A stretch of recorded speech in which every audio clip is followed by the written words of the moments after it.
आज हम BA first semester history के paper ancient and early medieval India का यूनिट 2 का पार्ट 2 शुरू करने जा रहे हैं। हमारी पूरी वीडियो एग्जाम ओरिएंटेड होने वाली है। आपको यहाँ से पढ़ने के बाद कहीं से पढ़ने की ज़रूरत नहीं पड़ेगी। हमारा पूरा सिलेबस एकदम सिस्टमेटिक तरीके से है। इससे पहले की वीडियो नहीं देखी है तो देखकर जरूर आएँ और सिलेबस भी देख लें। पीडीएफ आपको कहाँ से मिलेगा वो भी मैं पहली वीडियो में बता चुका हूँ, जहाँ सिलेबस डिस्कशन किया हुआ है। यूनिट 2 का पार्ट 2 में हमें इंडस वैली सिविलाइजेशन की अर्थव्यवस्था के बारे में पढ़ना है। यहाँ की अर्थव्यवस्था किस पर आधारित थी, इसका समाज कैसा था, यहाँ पे किस धर्म की पूजा होती थी और हड़प्पा सभ्यता के पतन के क्या कारण हैं, आज की वीडियो में हम देखने वाले हैं। चैनल पर नए हैं तो सब्सक्राइब कर दीजिए। इससे पहले हम यूनिट 2 का पार्ट 1 कंप्लीट कर चुके हैं, जिसमें हमने इंडस वैली सिविलाइजेशन की शुरुआत कहाँ से हुई थी और इसके उत्खनन किस किसने कब कब कैसे हुए, ये सब हमने पढ़ा हुआ है। वो वीडियो जाकर भी जरूर देख लें। तो चलिए देखते हैं सिंधु घाटी सभ्यता के आर्थिक, सामाजिक एवं धार्मिक जीवन को। सिंधु घाटी सभ्यता की सुव्यवस्थित नगर योजना से यह स्पष्ट हो जाता है कि उस समय का समाज केवल भवन निर्माण और नगर व्यवस्था में उन्नत नहीं था, बल्कि आर्थिक, सामाजिक, धार्मिक तथा सांस्कृतिक दृष्टि से भी अत्यंत विकसित था। कृषि, व्यापार, उद्योग, सामाजिक संगठन तथा धार्मिक विश्वासों ने इस सभ्यता को विश्व की महान सभ्यताओं में विशेष स्थान प्रदान किया है। तो यहाँ से आपके लॉन्ग क्वेश्चन ही ज़्यादातर पूछे जाते हैं, शॉर्ट क्वेश्चन बहुत कम पूछे जाते हैं। तो लॉन्ग क्वेश्चन के हिसाब से ये बहुत इंपॉर्टेंट टॉपिक है हमारा। आर्थिक जीवन देखिए दिया हुआ है। सिंधु सभ्यता का आर्थिक जीवन मुख्यतः कृषि, पशुपालन, उद्योग धंधों तथा व्यापार पर आधारित था। सिंधु घाटी सभ्यता का जीवन किस पर आधारित था? तो याद रखना, कृषि, पशुपालन, उद्योग धंधों तथा व्यापार पर आधारित था। कृषि लोगों का प्रमुख व्यवसाय था। सिंधु तथा उसकी सहायक नदियों की उपजाऊ भूमि कृषि के लिए अत्यंत अनुकूल थी। लोग गेहूं, जौ, तिल, मटर, सरसों तथा कपास की खेती भी करते थे। सिंधु घाटी सभ्यता के लोग विश्व में सबसे पहले कपास की खेती के प्रमाण इसी सभ्यता से प्राप्त हुए हैं। याद रखना, कपास की खेती का सबसे पहला प्रमाण किस सभ्यता से प्राप्त हुआ है? तो सिंधु घाटी सभ्यता से प्राप्त हुआ है। राजस्थान के कालीबंगा से जुटे हुए खेत के अवशेष भी मिले हैं। याद रखना, कहाँ से? कालीबंगा से जुटे हुए खेतों के अवशेष मिले हैं, जो उन्नत कृषि व्यवस्था का प्रमाण है। आगे देखिए, आगे दिया हुआ है, कृषि के साथ साथ लोग पशुपालन भी आर्थिक जीवन का महत्वपूर्ण अंग था। जैसे गाय, भैंस, बैल, भेड़, बकरी, सुअर तथा कुत्ते यहाँ के पालतू पशु भी होते थे। तो कृषि के साथ साथ आर्थिक व्यवस्था का मुख्य आधार क्या था? पशुपालन भी था। याद रखना, बैलों का उपयोग खेती तथा परिवहन में किया जाता था। ऊंट तथा हाथी के उपयोग के भी सिंधु घाटी सभ्यता से प्रमाण मिले हैं। याद रखना ये भी। आगे देखिए दिया हुआ है, सिंधु घाटी सभ्यता के लोग अनेक प्रकार के उद्योग धंधों में भी दक्ष थे। मिट्टी के सुंदर बर्तन, तांबे और कांस के औजार, स्वर्ण एवं रजत आभूषण, मन के हाथी दांत की वस्तुएं तथा शंख से बनी सामग्री बड़ी मात्रा में तैयार की जाती थी। कहाँ पर? सिंधु घाटी सभ्यता में। मोतियों और मनकों का उद्योग विशेष रूप से विकसित था। चांदलो और लोथल जैसी नगर शिल्प कला के प्रमुख केंद्र भी रहे हैं। याद रखना, ये अर्थव्यवस्था के प्रमुख साधन थे जो उनकी अर्थव्यवस्था को बनाए रखने में महत्वपूर्ण थे, ये कह सकते हैं। व्यापार इस सभ्यता की सबसे समृद्धि का मुख्य आधार था। इस सभ्यता की समृद्धि का मुख्य आधार क्या था? तो याद रखना, व्यापार था। आंतरिक व्यापार के साथ साथ विदेशी व्यापार भी यहाँ पर विकसित था। मेसोपोटामिया, ईरान, अफगानिस्तान तथा ओमान जैसे देशों के साथ व्यापारिक संबंध स्थापित थे। ये कैसे पता चला? तो ये वहाँ पर उपयोग किए हुए बांटों, सिक्कों और आदान प्रदान की हुई वस्तुओं से पता चला है। लोथल का विशाल गोदी इस बात का प्रमाण है कि समुद्री व्यापार भी अत्यंत उन्नत था। व्यापार में सुविधा के लिए मानकीकृत बांट और माप का भी प्रयोग किया जाता था, जिसमें लेन देन में समानता और विश्वसनीयता भी बनी रहती थी। तो याद रखना, भारत सिर्फ अपने आंतरिक ही व्यापार नहीं करता था, विदेशी व्यापार करता था, जिसमें मुख्य रूप से मेसोपोटामिया, ईरान, अफगानिस्तान और ओमान जैसे देश यहाँ पे शामिल हैं। याद रखना। आगे देखिए दिया हुआ है, इन सभी तथ्यों से स्पष्ट होता है कि सिंधु सभ्यता का आर्थिक जीवन अत्यंत संगठित, समृद्ध तथा आत्मनिर्भर था। यहाँ से यही क्वेश्चन पूछा जाता है लॉन्ग क्वेश्चन में, सिंधु घाटी सभ्यता की आर्थिक व्यवस्था का वर्णन कीजिए या अर्थव्यवस्था का वर्णन कीजिए। अब देखिए, सिंधु घाटी सभ्यता का सामाजिक जीवन कैसा था? इस प्रकार के क्वेश्चन के लिए ये आपको पूरी थ्योरी है। तो इनका सामाजिक जीवन सुव्यवस्थित और अनुशासित था। लोग संगठित समाज में रहते थे। परिवार समाज की छोटी इकाई होती थी। आज भी समाज की सबसे छोटी इकाई परिवार ही होती है और सिंधु घाटी सभ्यता में भी लोग सुव्यवस्थित और अनुशासित होते थे। परिवार समाज की सबसे छोटी इकाई होती थी। अधिकांश इतिहासकारों का मत है कि परिवार व्यवस्था विकसित थी और समाज में सहयोग तथा अनुशासन की भावना भी विद्यमान थी। आगे देखिए दिया हुआ है, लोगों के घर के अनुमान से लगाया जाता है कि समाज में आर्थिक असमानता बहुत अधिक नहीं थी, जैसे कि आज के भारत में है। कुछ बड़े भवन अवश्य मिले, परंतु अधिकांश मकान समान प्रकार से हैं, जिससे सामाजिक संतुलन का आभास होता है। आपने देखा होगा जितनी भी बड़ी-बड़ी सिटी हैं, एक तरफ आपको क्या मिलते हैं, बड़े-बड़े इमारतें मिलती हैं, लेकिन दूसरी तरफ वहीं पर आपको कुटिया देखने को मिल जाती हैं। लेकिन सिंधु घाटी सभ्यता में ऐसा बिल्कुल नहीं था, सभी मकान समान थे ज़्यादातर। कुछ 1-2 थे जिसमें कुछ बड़े भवन भी मिले हैं, लेकिन यहाँ पे सामाजिक संतुलन का ही आभास मिला है ज़्यादातर। आगे देखिए दिया हुआ है, सिंधु सभ्यता के लोग सादा किंतु आकर्षक वस्त्र पहनते थे। कपास की वस्त्रों का व्यापक उपयोग किया जाता था। पुरुष प्रायः कमर के नीचे वस्त्र तथा कंधे पर चादर धारण करते थे। सिंधु घाटी सभ्यता में स्त्री भी सुंदर वस्त्र पहनती थी और आभूषणों का भी विशेष शौक रखती थी। और तो मैं बता दूं चंद उदड़ों से क्या मिला था इनको, कंगन चूड़िया के आभूषण भी मिले थे। ये सब कहाँ से मिले थे, तो चंद उदड़ों से। आभूषणों में हार, कंगन, चूड़िया, बाजूबंद, करधनी, कुंडल तथा अंगूठियों का प्रयोग होता था। ये आभूषण सोना, चांदी, तांबा, हाथीदंत, शंख तथा बहुमूल्य पत्थरों से बनाए जाते थे। पुरुष और स्त्रियां दोनों ही आभूषण धारण करते थे। तो यह इस समय केवल लोहा नहीं था, सोना, चांदी और तांबा ये तीनों प्रकार की धातुएं उपलब्ध थी। आगे देखिए, आगे दिया हुआ है, भोजन में गेहूं, जौ, चावल, दालें, दूध, फल तथा सब्जियों का उपयोग किया जाता था। कुछ लोग मांस तथा मछली का भी सिंधु घाटी सभ्यता में सेवन करते थे। उत्खननों से प्राप्त पशुओं की हड्डी इस तथ्य की पुष्टि भी करते हैं कि लोग मांस और मछली का सेवन करते थे। मनोरंजन के लिए मुख्य रूप से शिकार, नृत्य, संगीत, खिलौना तथा विभिन्न प्रकार के खेलों का आनंद लेते थे। मिट्टी की बैलगाड़ियां, पशु पक्षियों के खिलौने तथा पासे इस सभ्यता के मनोरंजन के साधनों का परिचय देते हैं। तो आपने इनका सामाजिक जीवन देख लिया, आर्थिक जीवन देख लिया। सामाजिक जीवन में इनका किस प्रकार का सामाजिक जीवन था, किस प्रकार का खान पान था, किस प्रकार के वस्त्र पहनते थे, और आर्थिक जीवन भी यहाँ से समाप्त हुआ, वो सामाजिक जीवन। अब आती है धार्मिक जीवन इनका कैसा था। जब कोई समाज साथ में रहेगा तो वहाँ पर धार्मिक व्यवस्था भी अपनी जड़ जमाती है, और इस धार्मिक जीवन की हम चर्चा करेंगे। सिंधु सभ्यता के लोगों का धार्मिक जीवन अत्यंत सरल और प्रकृति के निकटता है।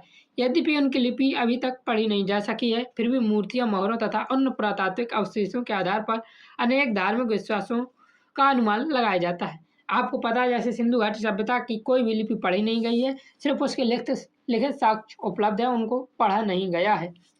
सबसे अधिक संख्या में यहाँ पर मातृ देवी, मदर गॉडेस की मिट्टी की मूर्तियां प्राप्त हुई हैं। आगे दिया हुआ है, इससे अनुमान लगाया जाता है कि लोग मातृशक्ति और उर्वरता की देवी की पूजा करते थे। कृषि प्रधान समाज होने के कारण उर्वरता का भी यहाँ पर विशेष महत्व था।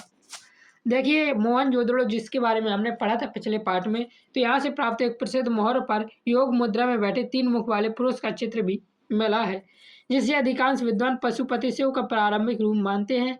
इससे शिव पूजा की प्राचीन परंपरा का भी संकेत मिलता है सिंधु घाटी सभ्यता से। आगे देखिए, आगे दिया हुआ, लोग पीपल वृक्ष, बैल, सांप तथा अन्य पशुओं को भी पवित्र मानते थे। उनके मोहरों पर इनके चित्रण मिलता है। इससे स्पष्ट होता है कि प्रकृति और पशु पूजा उनके धार्मिक जीवन की महत्वपूर्ण अंग था। तो इनका धार्मिक जीवन में क्या था, ये मुख्य रूप से प्रकृति को ही अपनी पूजा मांगते थे। और देश कैसा था, मतलब कि इनकी सभ्यता कैसी थी, तो कृषि प्रधान सभ्यता थी, और प्रकृति और पशु पूजा ही इनके धार्मिक जीवन का मुख्य उद्देश्य था। यहाँ पे कोई भी मूर्ति पूजा बहुत कम देखने को मिली है। सिंधु सभ्यता के लोगों में लिंग और योनि की पूजा के भी संकेत प्राप्त हुए हैं, जिन्हें सृष्टि और प्रजनन शक्ति का प्रतीक माना जाता था। तो याद रखना, यहाँ से लिंग और योनि की पूजा के भी संकेत मिले हैं। ये क्वेश्चन पेपर में रिपीट हो जाता है क्योंकि ये थोड़ा हटके है, जिसने और इसे सृष्टि और प्रजनन शक्ति का प्रतीक माना गया है, ये याद रखना। इसके अतिरिक्त ताबीज तथा विभिन्न प्रकार के धार्मिक प्रतीकों का भी उपयोग किया जाता था, अर्थात लोगों के अंदर अंधविश्वास भी इस समय पर फैला हुआ था। धार्मिक अनुष्ठानों में स्नान का विशेष महत्व था। मोहनजोदड़ो का महान स्नानागार इस बात का प्रमाण है कि लोग धार्मिक कार्यों से पहले पवित्र स्नान करते थे। जो कि मोहनजोदड़ो से महान स्नानागार मिला है, उसमें चारों तरफ से सीढ़ियाँ थी और जल निकासी भरने की, वो जल भरने की और जल निकासी की दोनों की व्यवस्थाएं थी। इसी को देखकर ये अनुमान लगाया जाता है कि मोहनजोदड़ो का जो महान स्नानागार था, यह धार्मिक अनुष्ठानों में स्नान के लिए मुख्य रूप से बनाया गया था। आगे देखिए दिया हुआ है, मृतकों के प्रति सम्मान की भावना भी विद्यमान थी। समानता शवों को उत्तर दक्षिण दिशा में दफनाया जाता था। याद रखना, जितने भी सिंधु घाटी सभ्यता के शव देखने को मिले हैं, तो वो मुख्य रूप से उत्तर और दक्षिण दिशा में दफनाए जाते थे। उनके साथ मिट्टी के बर्तन, आभूषण तथा दैनिक उपयोग की वस्तुएं भी रखी जाती थी। इससे अनुमान लगाया जाता है कि लोग मृत्यु के बाद के जीवन में भी विश्वास रखते थे। अब जब धार्मिक जीवन हो गया तो इनके सांस्कृतिक जीवन की भी बात कर लेते हैं। लोगों के अंदर का चरित्र कैसा था या और इनकी कला और शिल्पकला में ये किस प्रकार से निपुण थे। तो सिंधु सभ्यता के लोग कला और शिल्पकला में अत्यंत निपुण थे। कांस्य की प्रसिद्ध नर्तकी की मूर्ति, दाढ़ी वाले पुरुष की मूर्ति, सुंदर मोहरे, चित्रित मृदध्वन तथा उत्कर्ष आभूषण उनकी उच्च कलात्मक प्रतिभा का प्रमाण है। उनकी लिपि चित्रात्मक थी किंतु आज तक पढ़ी नहीं जा सकी है। इनकी लिपि तो है लेकिन आज तक भी हम उस लिपि को पढ़ नहीं पाए हैं। लगभग 400 से अधिक चिन्ह इनकी लिपि पर प्राप्त हुए हैं। लिपि को पढ़ने में सफलता मिलने पर इस सभ्यता के अनेक रहस्यों का समाधान भी संभव हो सकेगा जब लिपि पढ़ी जा सकेगी। अब देखिए, सिंधी सभ्यता के लोगों ने कला, शिल्प, व्यापार, नगर निर्माण तथा सांस्कृतिक विकास के क्षेत्र में जो उपलब्धियां प्राप्त की वे उस समय विश्व की अन्य सभ्यताओं के समकक्ष थी। यही कारण है कि सिंधु सभ्यता को विश्व की महान प्राचीन सभ्यताओं में गिना जाता है। इन सभी उपलब्धियों के बावजूद लगभग 1900 ईसा पूर्व के बाद इस महान सभ्यता का क्रमिक पतन प्रारंभ हो गया। अब बात आएगी कि क्रमिक पतन हो गया, यहाँ से जैसे ही हमने देखा तो लोगों के मन में ख्याल आता है कि इतनी बड़ी सभ्यता, इतनी विकसित सभ्यता, इसका आखिर पतन हुआ तो हुआ कैसे। इसी का उत्तर जानने के लिए अपने इतिहासकारों ने अलग अलग मत दिए हैं। सभी मतों को यहाँ पर हम ध्यान से पढ़ने वाले हैं। सबसे विकसित सभ्यता थी सिंधु घाटी सभ्यता, पूरी दुनिया की, याद रखना ये। तो सिंधु घाटी सभ्यता लगभग 2600 से पूर्व से ईसा पूर्व के मध्य उत्कर्ष पर थी। 2600 ईसा पूर्व से 1900 ईसा पूर्व तक के मध्य, किंतु लगभग 1900 ईसा पूर्व के पश्चात इस महान सभ्यता का क्रमशः पतन प्रारंभ हो गया। देखिए, किंतु लगभग 1900 ईसा पूर्व के पश्चात इस महान सभ्यता का क्रमशः पतन प्रारंभ हो गया। यह पतन अचानक नहीं हुआ बल्कि कई शताब्दियों तक चलने वाली एक धीमी प्रक्रिया थी। आज भी इतिहासकार इसके पतन का एक निश्चित कारण स्वीकार नहीं करते बल्कि अनेक कारणों के इसके लिए उत्तरदायी मानते हैं। सबसे पहले कारण जो है वह है प्राकृतिक आपदाओं के सिद्धांत का कारण माना जाता है। ज्यादातर विद्वानों का मत है कि सिंधु नदी तथा उसकी सहायक नदियों में बार बार आने वाली भीषण बाढ़ों ने नगरों को भारी क्षति पहुंचाई। मोहनजोदड़ो के उत्खननों से बाढ़ की मिट्टी की अनेक परतें भी प्राप्त हुई हैं, जिससे यह अनुमान लगाया जाता है कि नगर कई बार जल मग्न हुआ होगा। लगातार बाढ़ आने के कारण लोगों को अपने नगर छोड़ने पड़े और सभ्यता धीरे धीरे कमजोर होती चली गई। ये प्राकृतिक कारण है जो सबसे ज्यादा प्रसिद्ध है। कुछ इतिहासकार नदियों के मार्ग परिवर्तन को पतन का प्रमुख कारण मानते हैं। माना जाता है कि सरस्वती, घग्गर या जिशाकरा नदी जैसी नदियां धीरे धीरे सूख गईं अथवा उन्होंने अपना मार्ग बदल लिया। इससे कृषि, पेयजल और व्यापार पर गहरा प्रभाव पड़ा। जब जल के स्रोत समाप्त होने लगे तो लोगों के लिए उन क्षेत्रों में रहना कठिन हो गया और वे अन्य स्थानों की ओर पलायन करने लगे। ये कुछ इतिहासकारों का ये भी मानना है। एक अन्य मत के अनुसार जलवायु परिवर्तन भी पतन का महत्वपूर्ण कारण था। देखिए, जब ये मत आए तो कुछ विद्वानों ने अपने अपने मत दिए थे, उनको मैं आपको आखिर में समझाऊंगा किस विद्वान ने कौन सा मत दिया था। एक मत था बाह्य एवं आर्यों के आक्रमण भी मत माने गए हैं ग्लाइडन, चार्ल और व्हीलर के द्वारा, उसको भी मैं अभी आपको आखिरी में समझाऊंगा। समय के साथ वर्षा की मात्रा कम होने लगी जिससे भूमि शुष्क होती है, कृषि उत्पादन घटने लगा और खाद्यान्न का संकट उत्पन्न हो गया। परिणाम स्वरूप आर्थिक व्यवस्था कमजोर हो पड़ी और नगरों का विकास रुक गया। एक ये मत भी है जलवायु परिवर्तन का। कुछ विद्वान भूकंप तथा भूगर्भीय परिवर्तन को भी इसके पतन के कारण मानते हैं।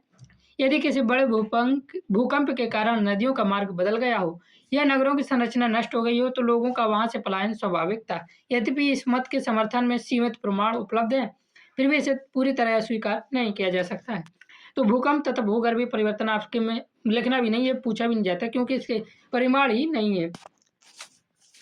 आगे देखिए दिया हुआ है, प्रारंभ में कुछ इतिहासकारों ने आर्यों का आक्रमण को सिंधु सभ्यता के पतन का कारण माना था। उन्होंने ऋग्वेद में वर्णित संघर्षों के आधार पर यह मत प्रस्तुत किया था कि आर्यों ने हड़प्पा नगरों पर आक्रमण कर उन्हें नष्ट कर दिया था।